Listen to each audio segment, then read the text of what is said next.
What is going on, world? What's up, YouTube? It's Zero here. Today I'm bringing you guys a brand new StarCraft 2 video. This one was played at the IEM in Katowice and was one of the games within the round of 8. Spawning here in the top left-hand corner of Port Alexander Ellie, playing with the red Zerg pieces. One of the best StarCraft 2 Pro gamers currently on the planet. His name is soO. And his opponent spawning in the bottom right-hand corner of the map, playing with the blue Zerg pieces. He's currently the best Zerg and best current StarCraft 2 Pro gamer on the planet. His name is Serral. So guys and girls, this game and this series in particular was played at the IEM in Katowice, and as I said, was one of the games within the round of 8 of that tournament.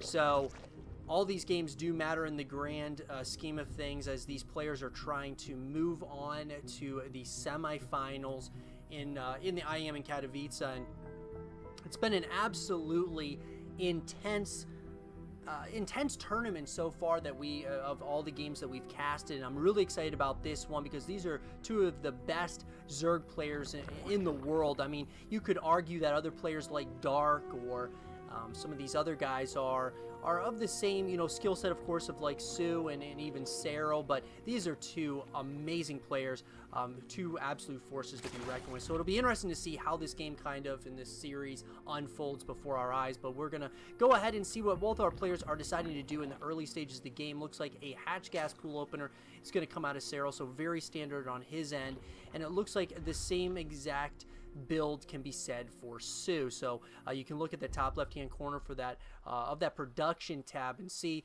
the early stages of the game. You'll see a lot of times with the ZvZ matchup, you'll generally see the build orders are very similar unless one of the players is deciding to go for a kind of cheesy build or hyper aggressive build. So both these players don't generally do things like that. Sometimes Serral will like to kind of throw his opponent off. I guess you can obviously say the same thing for soO, but pretty standard on both sides of the map, at least in the early stages. We're going to see a couple of queens coming out of both players. We're also going to see the metabolic boost upgrade being researched out of the spawning pool, which of course is a Zergling speed upgrade. And really what I love about the ZvZ matchup, I know a lot of people don't like the Zerg versus Zerg matchup, but I absolutely love it because of just how intense it gets extremely quickly. It is very hard sometimes to keep track of all the action that's going on all across the map, but looks like both players are going to decide to go ahead and get those quick third hatcheries. We're going to have a couple of Zerglings that have moved across the map for Serral. Going to start nibbling away at that third hatchery. Looks like a couple of Zerglings have come out for soO on his side as well. We're going to also see Baneley Nest coming in now for both players, and very, look at, I mean, absolutely identical production tabs by both these players. Even at the passing the 3-minute mark. So you'll see that quite a bit, though. You'll see a lot of times that those build orders will stay similar. Usually later stages of the game is where it kind of changes, and we see really what these players are deciding to do as far as their unit compositions and such. So it looks like metabolic boost is now just finishing up for both players. We are going to see Serral getting, of course, that Baneley Nest is going to be finishing up here very shortly for him.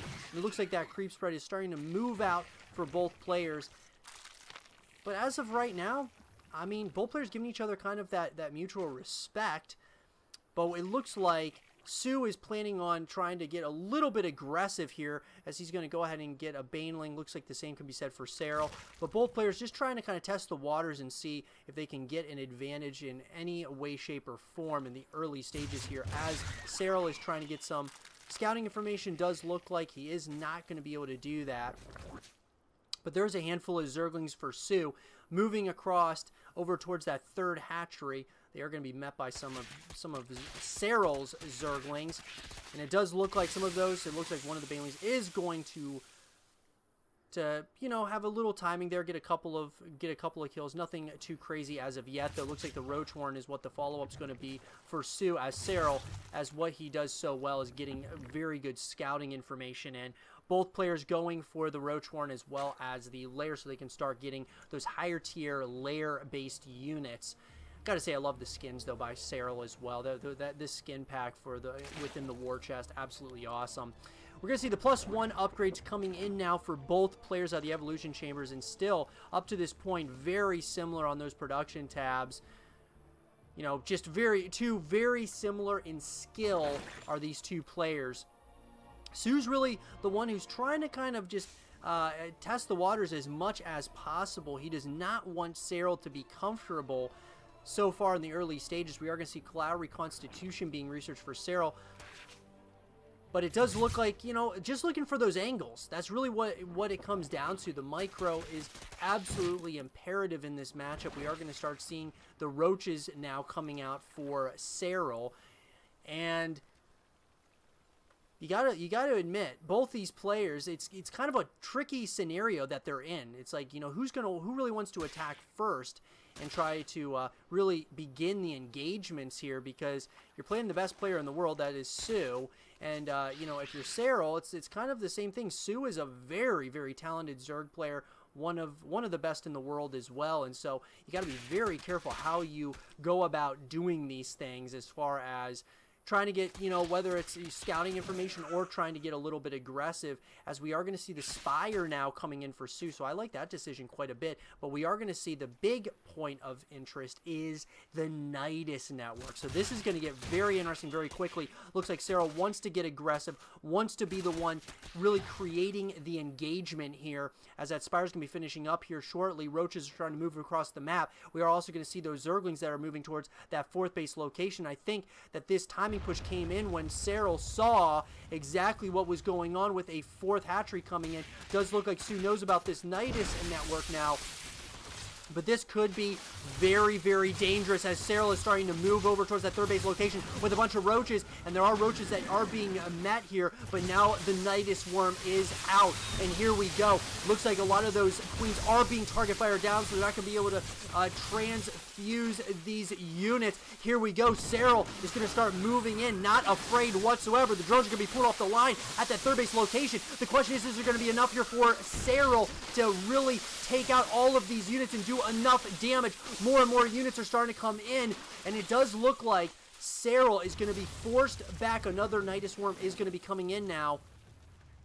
But this is starting to get very interesting, as there are another Nidus worm in the main base location. Serral at this point is absolutely everywhere, doing a lot of damage in that main base location. This is starting to get really, really dangerous. All he's got to do is go back into that Nidus worm, and GG is called, and Serral takes game number 1 in a very dominating fashion with brilliant play with the Nidus network.